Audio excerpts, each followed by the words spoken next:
السلام عليكم، ازيكم يا شباب؟ يا رب تكونوا بخير. اهلا بيكم في فلوج جديد. النهارده ده ريكفري سريع كده الايفنت بتاع رود جاب اللي هو قبل كده كان مايند جاب بتاع ريد بول. دي اكبر كومبيتيشن سكيت بوردنج تقريبا بتتعمل طول السنه في مصر.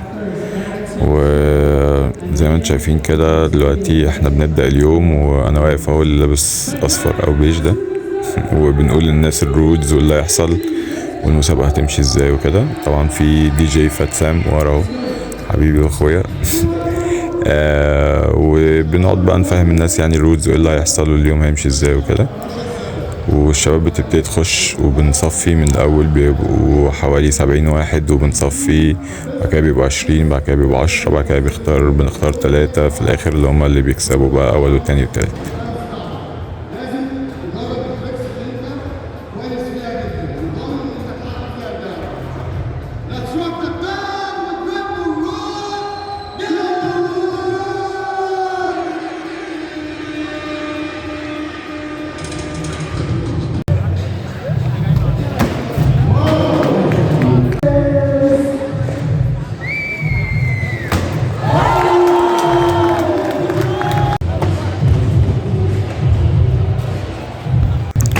وطبعا انا اللي واقف بحكم زي ما انتم شايفين كده، ومعايا براندن من ساوث افريكا، ومعايا عمرو شريف من القاهرة، حد من الاوجيز يعني الناس القديمة اللي بدأنا مع بعض سكيت بوردنج. احنا اللي بنحكم الكومبيتيشن وقاعدين بندي الدرجات. وطبعا في الاول التصفيات اللي انتوا شايفينها دلوقتي دي اللي هي بس بنعدي الناس، يعني حتى مش لازم نحط درجة، لان احنا بنبقى عايزين نشوف مين اللي هيكمل اصلا ومين اللي هيطلع. لو حد مش قادر يعمل الجاب اصلا، يعني هو في ناس بتحاول حركات، لو حد مش قادر يعمل الجاب اولي اللي هي ينطها يعني من الناحية دي للناحية دي، يبقى مش هينفع يكمل طبعا في اللي بعد كده. ففي شباب بتبقى بتحاول تعمل حركات في الاول لانه اوريدي هو واثق ان هو كده كده عدى خلاص بس. وطبعا الحركات اللي في الاول بتبقى سهله، والمفروض الشباب بتسيب الحركات الصعبه للاخر، يعني عشان اخر واحده خالص، اخر تصفيه اللي هي الفاينل، بتبقى هي دي اللي بتحسب عليها انت كسبت ولا لا، وبتحسب لك على الدرجه بتاعتك الفاينل الاخيره. يعني في بنات زي ما انتم شايفين، ملك اهي، وطبعا العدد لسه كبير زي ما انتم شايفين، بنت تانية اهو. العدد لسه كبير، لسه هنقعد نصفي شويه حلوين يعني، فعقبال ما يوصلوا للعشرة اللي في الاخر هياخد وقت. بس انا يعني تقريبا مصور اليوم كله مختصر كده.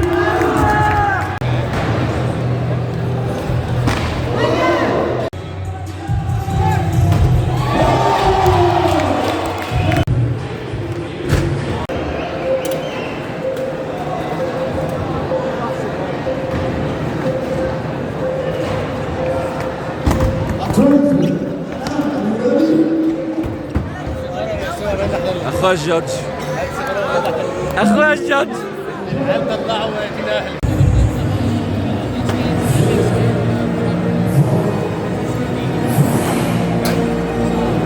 وهنا طبعا بنروق على الشباب شوية مزيكا كده بعد اول هيت، وعقبال ما الحكام اللي هم احنا يعني نختار مين اللي عدى ومين اللي ما عداش. طبعا انا واقف بفايب مع الشباب اهو، وفات سام بيلعب الميوزك الجامدة اللي بيلعبها، وبندي الناس بريك كده قبل ما نبدأ سكند هيت التانية. أكسادة هو واقف، ومروان الإمام، والشباب كلها موجودة، وبنستعد لهيت 2. وطبعا هم ريد بول بتعزم انفلونسرز وناس مشاهير وكده تيجي تتفرج وتبقى موجودة في الايفنت يعني. بدأنا الهيت التانية اهو، الشباب بتحاول. فارس رشوان اهو، فارس رشوان كان متألق اليوم ده ما شاء الله، قعد ينزل تريكس حلوة كتير ورا بعض. مروان واللواني، طبعا كان في شوية اصابات كده على مدار اليوم لسه هتشوفهم.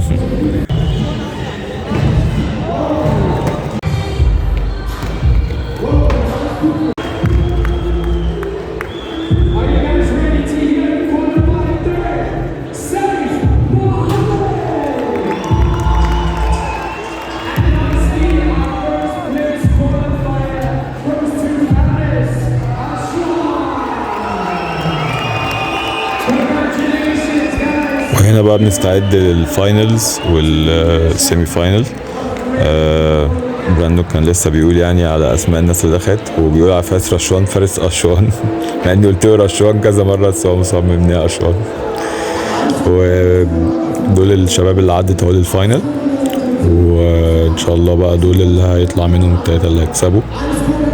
معانا ايوب وفارس رشوان وناس تانية كتير طبعا موجودة، مش عايزين نفوت حد لسه. في ناس وسيف، في كذا حد لسه هيطلع. ايوب اهو بيحاول في تري فليب، وسيف كان بيحاول في باك سايد فليب.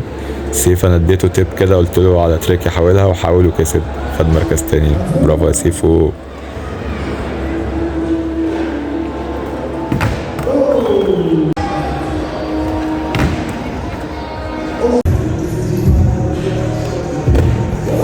ايوب نزل هيل فليب حلوة جدا. ايوب ستايله حلو قوي بجد، يعني بحب ستايله.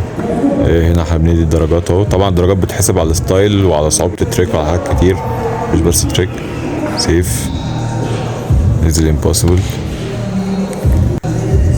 فارس رشوان كان هادي شوية في الأول عشان الناس بتقعد لحد الساعة 7 ولا 8 بالليل، بتبقى خلاص تعبت عقبال ما الفاينل بيبدأ. فمعظم الشباب اللي كانت بتنزل حركات حلوة في الأول بتيجي في الآخر بتكون تعبت زي فارس كده.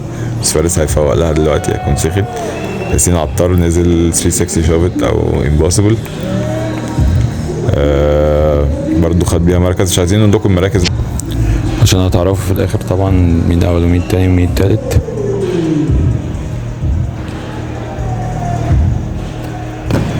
ايوب عمال يحاول في تري فليب بس ما بينزلهاش. طبعا في شباب فاكره ان الحركات اللي انت عملتها في الهيت الاولانيه ما ينفعش تكررها تاني، بس هو عادي ان انت تكررها طبعا. دي معلومه احنا بنحاول نقولها لهم.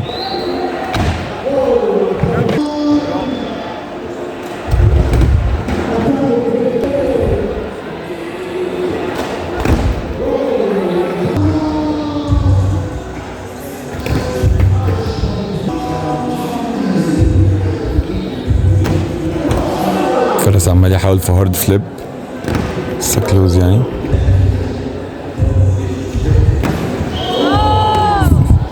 ايوب طبعا تري فليب جننته عشان نزل كذا مره على البورد ووقع. اوف هارد فليب اهي فارس رشوان. دي انا اديت له عليها درجه حلوه اهو الورقه اهي عشان ستايلها كان حلو الصراحه.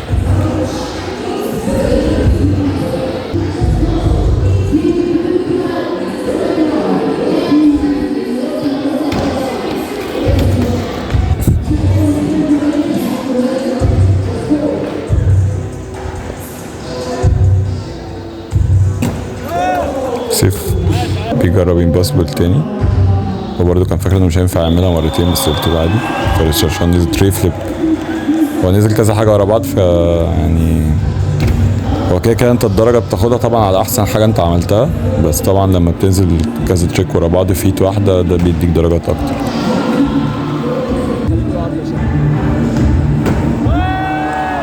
فسيف نزل امبوسيبل اهو. برضه دي خد عليها درجه حلوه طبعا.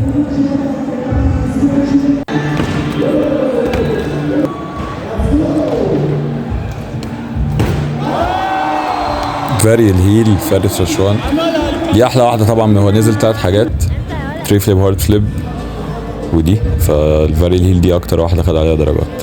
كده خلصنا وبنتصور انا وعمرو شريف اهو، وهنبتدي بقى نحسب الدرجات بتاعت الشباب عشان نحدد مين التلاتة اللي كسبوا.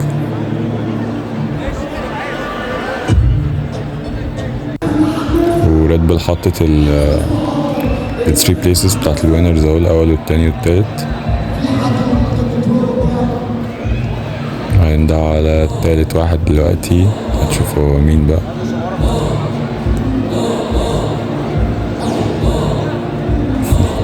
برفع ايد عمرو عشان عمرو ماي فيفورت سكيتر، كنت عايز اكسبه.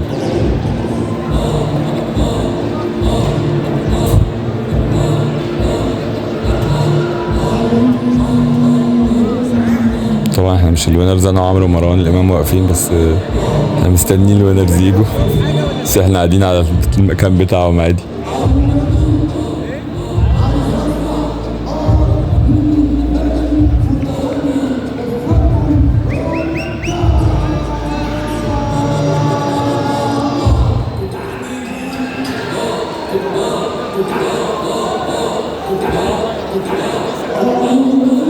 انا وكسادة مع الورقة وهبتدي اعلن الوينرز اهو، هبتدي اقول مين اللي كسبوا بقى.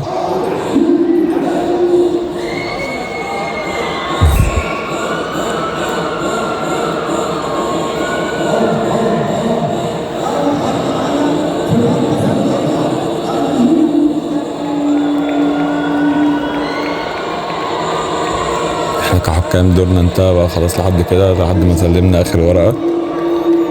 بس احنا واقفين برضه عايزين نصور معاه.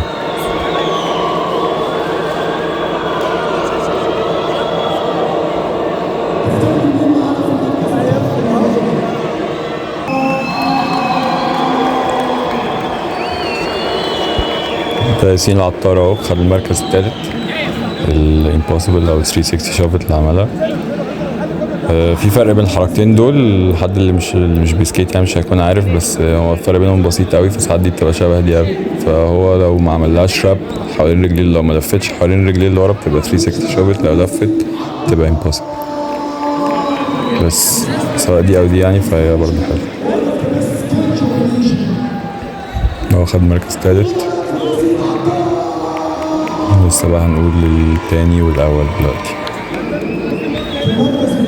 طبعا الوينرز بيكسبوا حاجات من سكيت شوبس كلها اللي في مصر، وبيكسبوا من فانز فاوتشرز، تبقى التالت بياخد ب2500 والتاني بياخد ب5000 والاول بياخد ب10000. بيكسبوا حاجات من ريد بول برضه.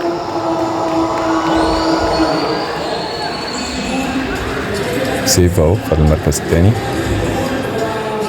سايبين مكان المركز الاول اللي هيجي دلوقتي.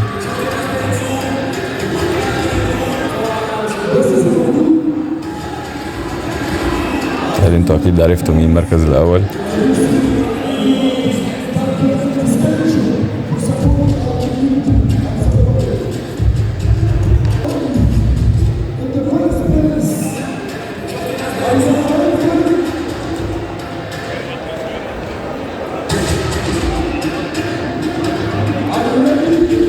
طبعا دي اهم لحظة في اليوم بقى، عشان اصلا اليوم كله على كام دقيقة دول. ادي الفيرست بليس اهو فارس رشوان، مبروك كل الشباب اللي كسبت. متنسوش تعملوا لايك وسبسكرايب وشير. عايزين نزود التفاعل كده يا جدعان، عشان الدنيا نايمة خالص بقالها كتير، فساعدوني عشان ارجع اعمل فيديوهات تاني، عشان انا لما بيجيلي احباط بنام وما بعملش فيديوهات خالص. فساعدونا بشوية لايكات كده وشيرز وبتاع عشان الدنيا ترجع تاني. وهنا جابوا الوايلي ده اخر اليوم بقى خلاص، بعد الكومبيتيشن جابوا الوايلي اهو، وبعديه هيجيبوا موسكو، بس انا مشيت بقى مكملتش لاخر اليوم يعني. بس ده كان ريكفري سريع كده لليوم، وانتوا شفتوا كل اللي حصل والوينرز والحفلة اللي في الاخر. وده كان رود كاب 2024. شكرا لريد بول، وشكرا لكل الناس السبونسرز وكل الناس اللي قاموا على الايفنت. وان شاء الله نشوفكم في الايفنت الجاي اللي غالبا هيكون عركة في الاستاد في شهر 5.